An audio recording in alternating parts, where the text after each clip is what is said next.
Welcome to Anecdotes for Success with Matt and Paul. Storytelling is an art form, emphasizing the value and learning that is created through personal experience. Our purpose is to share these stories and experiences with the listener. Everyone has a powerful testimony. Let's use them to level up to our best life with truth, meaning, trade-offs, and perspective.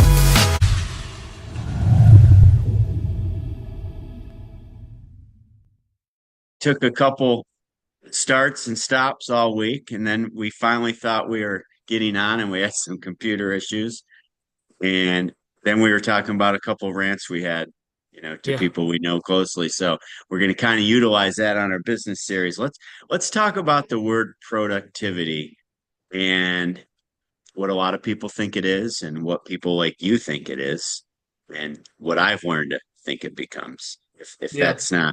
that's not too vague to start, because I know where you're going with No, it. you're right. And I know we were just kind of chatting about it. I was telling you how I kind of went on an hour rant yesterday in one of my classes about this and never taught any of the content for the class at all.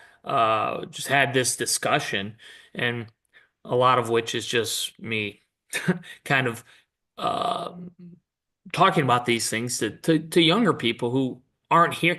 Paul, I'm just always blown away the wide eyes I see in young people when you talk about things that they're just, and you can tell they're just not used to hearing this stuff. And it makes me sad in so many ways. Like, what, I flat out say it. Why is no one talking about this? Why are you at 22 years old hearing this for the first time from me? It blows my mind, but we're getting into productivity and the difference between the idea that, I trade my time for money versus I trade productivity for money. And you sent me that X video today, and that was, of that consultant, which was super inspiring. And there's a guy trading productivity for money, right? Um, if you're consulting, you better prove yourself and you better show people that you bring results. It's about results, not about time. And there's we society pretty much says get a job, and if you get that job, then you're just going to be required to participate in that job for whatever time, and then in exchange for those hours you're giving them, you're going to get money, right? Paycheck, hourly wage, what salary, hourly wage, paycheck at the end of the day, benefits. And if you're in that position, that feels safe for a lot of people. But I can promise you, you're underpaid in most. I can promise you there's much more upside somewhere else. I shouldn't say you're underpaid. A lot of people are completely overpaid for what they actually produce and what they get paid. And a lot of people are completely underpaid. But at the end of the day, there's no doubt that the opportunities are much greater if you decide to trade productivity for money versus time for money. Now, it's amazing. I've been having that talk with some people, because obviously, as I end the career of education, people want to know how much longer I'm going to teach for, because there's that end game with a pension. And then they seem confused when I said, well, maybe I'll leave next year. Maybe I'll leave now, because they're tying all their time in almost like a prison sentence, time served, to Yeah, get this sure. Yeah. magical pot of gold at the end, which Yeah. which 28 years in, I have a little bit of a pot of gold waiting for me. But to think you're going to live off it, and think that's going to solve all your problems. I've been setting myself up the last couple of years, thanks to hanging out with people like you more often, where I'm finding more pots of gold that I'm We're creating all myself. over. I'm We're not all chasing over. not chasing a rainbow for it. Yeah. Yeah. I'm Yeah. actually building the pot and letting other people fill it with gold, per se, and then Yeah. moving on and doing the next thing. And I just don't like that mindset in some of my teacher friends my age, even. But it's in employees too. And it doesn't mean you It's can't have everywhere. tons of money and a great life. But boy, they say, you said this to me once. Everybody, my principal just said it to me yesterday, but you're safe and secure. You actually aren't, No, you're not. because you're safe and secure as long as you play servant to somebody else, Mm. technically. Mm. But you're not safe and secure because you don't control your own destiny. No, and what the trade-off is this perception of safety and security for much less value and therefore much less opportunity and much fewer experiences, in whatever you want. Again, I can hear people now, oh, I don't care about money. It's not about money. Neither do I. I care about opportunities. I care about experiences. I care about being able to do the things I want to do. Money just happens to be the tool that allows me to do it. So it's not the money. It's I need the tool. I want to fix that chair. I might need a screwdriver or a hammer or whatever. I need the tool in order to accomplish what I'm trying to do.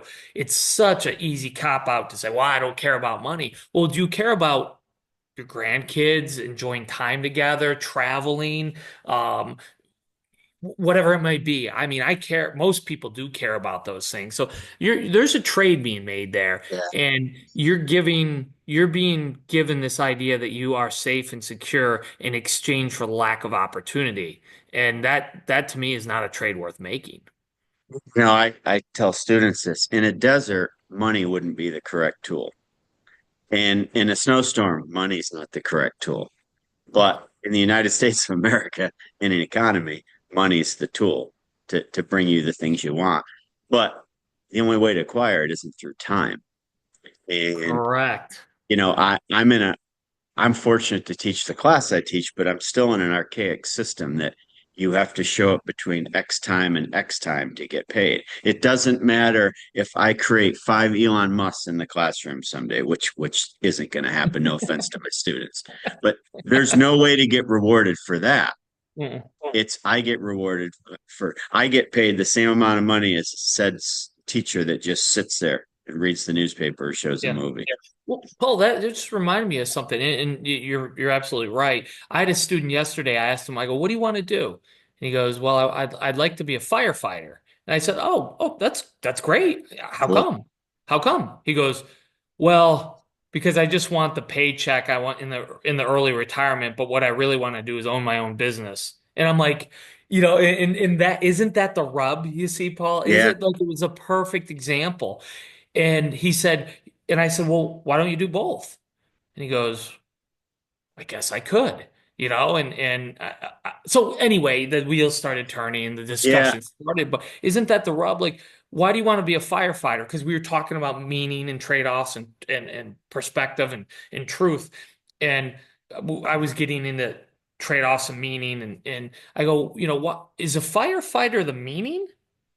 And he goes, no, it's the business. I want to do I got cool business ideas but we're taught go to this perception of safety, right? Which I Yep. said, isn't ironic that I said, isn't it ironic that safety to you would be running into burning buildings? I go, that's not safety to me. You're not going to find me doing that. But the point's still the point, which is to him, oh, there I can get my guaranteed paycheck, my early retirement. Now I'm safe and secure. But that's not really what I want to do. What I want to do is go pursue these exciting business ideas I have. But what's he going to do? He's going to go be a fireman so he can be safe. I'm not sure. I'm not sure I like that. I'm not sure I like that.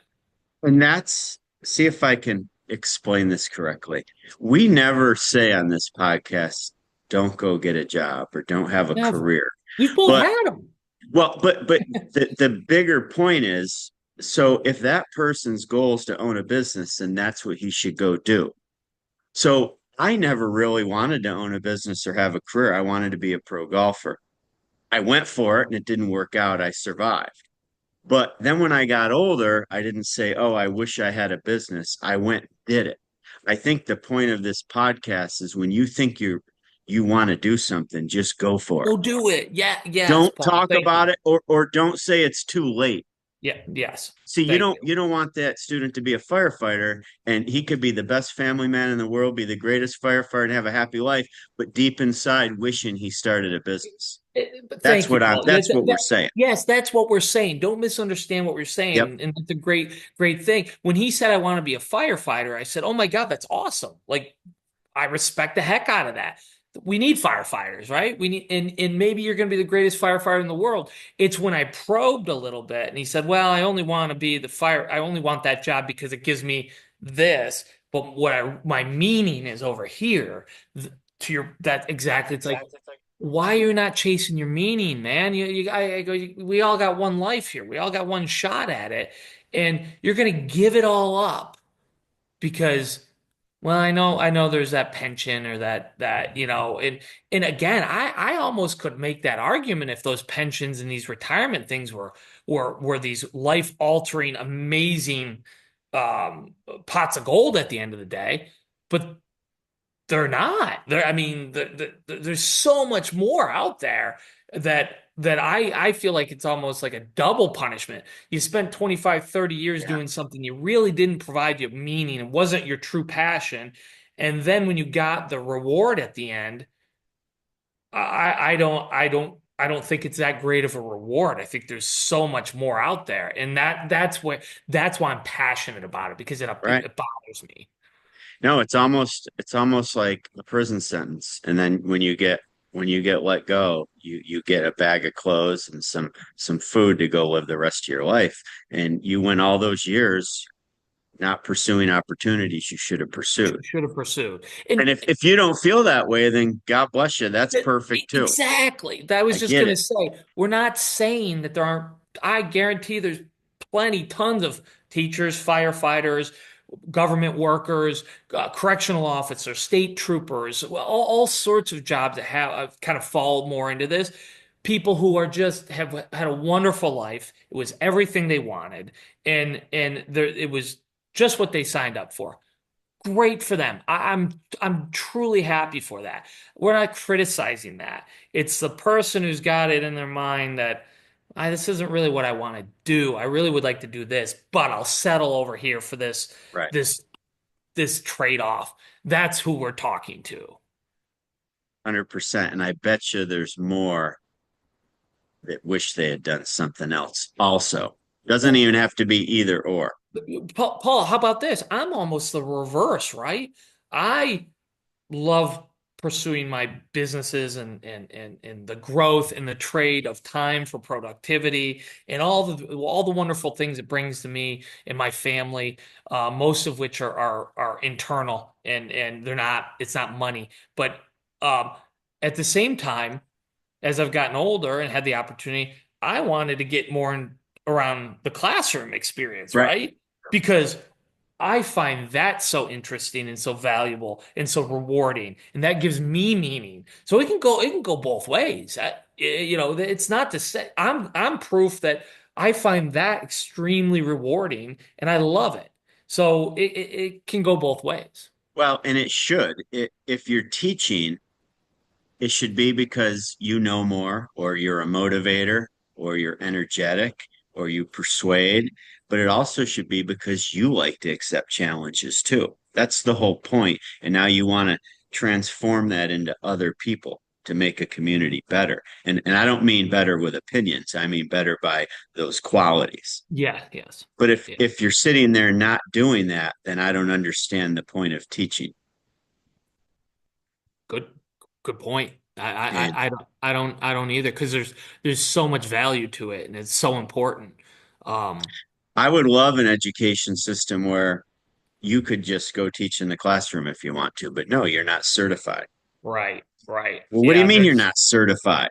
So instead, you get a 29, 30-year-old person teaching a business class because they're certified instead of the guy that owns multiple dozens of franchises. He's not certified or she's not certified. right. Why Yeah. can't they both be certified? Yeah. Yeah, Paul, let me ask you this. When you get certified, you graduate your teaching degree, you get your master's. I mean, you can Well, get it that's the crazy part. You're not certified till the state you're in certifies you.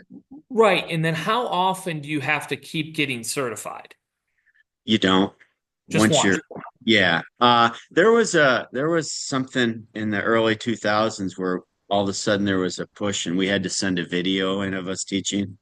Hmm. So I guess there's things like that. So I never pay much attention to it because I just do it and play along. I mean, you have to. Yeah, sure. Uh, but you take basically a multiple choice test to become certified instructor. So you take that test and you do that at 22, let's say, and you work 30 years and at 52 and you've never been put in a position where you had to prove your value again. You had to prove that you've kept up with current current methods or current information, or is there anything that happens over the 30 years that No, that is no. kind of required I, of you to prove that that you're improving for your we students and for your position? we get observed every year. And Okay. obviously, it's part of an APPR, and your score and test scores with kids can technically terminate you, but then the union would get involved. I think the point is so many teachers are very good at it and don't care about all that stuff. They just move forward and they're fantastic. But Yeah, that's unfortunately, if if you aren't fantastic, there's the not a lot that mechanisms aren't in place to really yeah. Well, incentivize. and they are if you have a really good administrator, but now there's such a shortage because teachers, I can only speak for New York. I'm on a different tier where it's 30 and 55 to retire. Now I Mhm. think it's 62 to retire. They want teachers to Okay. go even further. Yeah. Yeah. And God bless, there's a lot of good people going into it, but I think that'll change. But I wish it could be a combination of all that. I don't think it should be spearheaded just by a union or just by a certified person. Right. Charter schools aren't that way. Parochial schools aren't that way. Yeah. Yeah. And there's a So lot of discussion about the big homeschool movement, yeah, like homeschool like and I'll put you on the spot. You'd have a hard time convincing me you shouldn't just homeschool your daughter. And I don't know yeah, what your plans are. yeah, it's I mean, certainly on the there's tons of great reasons to go to public schools, yep. but Yeah. but if you want to teach your daughter, you can do that. Yeah, yeah, which is an exciting opportunity and one that we're definitely, she's only one, but Right, we're definitely discussing what those options would look like and based on our life circumstances and those kinds right, of right. things. But for us, what an exciting opportunity. Yeah. But that's less of a criticism of the system and more of a benefit we see that we might have an opportunity to participate in on our end.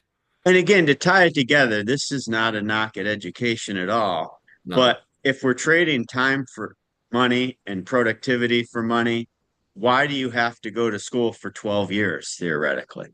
Yeah, yeah. Why can't you stop going when you're 16 and then have 2 years of internships? Or why can't we focus more on, I don't even move people ahead academically, but have different plans for different kids. And the system is just stuck on you serve your time and you advance. And that's and right and then but that and what I was going to say on the teacher movement is like God, it would be wonderful if teachers could get financially incentivized or incentivized in some other Yeah, ways that mattered to them on performance. And to me it's never been about if you want to criticize the teaching system or the school system. No, I won't say the school system. And there's reasons to criticize it, just like there's reasons to criticize systems that I participate in. yep, Like, there's always reasons to criticize and try to improve. But if you want to do that, where you might start is, what are the incentives to be better for teachers? And that's a system criticism. That's not a teacher criticism, absolutely. and I have that conversation with my Too mom. many take it personally, but Yeah, sometimes yeah. they're the Not ones that the shouldn't be. They're the ones protected by the system. Yeah, maybe so, maybe so. But it's like I'm not criticizing the teacher. I'm criticizing the system that doesn't allow the teacher the opportunity to excel and perform better and be rewarded for it, or the opportunity for the teacher to not perform well and not excel and be disincentivized by that type of performance. Incentives matter and matter for all Yes. of So to sum it up, I think this is a great recap. If you're a teacher that can prove you provide value to a school outside the standard school day, then you shouldn't be hampered by the school hours, correct? them. If you're an Absolutely. hourly employee at a fast food restaurant that can prove that, I'm sure your boss will reward you for that. And if I guess we should have more focus on how to help employees and people when they can prove their value outside the point of just clocking in and being present. Yeah, I want outcomes. That's what I'm looking for. That's why I talk to my teams all the time about outcome. I'm looking for performance and outcome, not process. Now, process is important often for the outcome, but just Absolutely. just showing up and punching a clock and isn't performance. That's just showing up and punching a clock.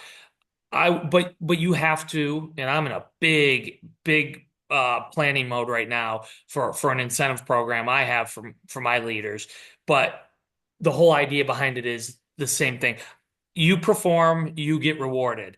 And the more that takes place, Paul, whether we're teaching, whether we're in business, whether we're in a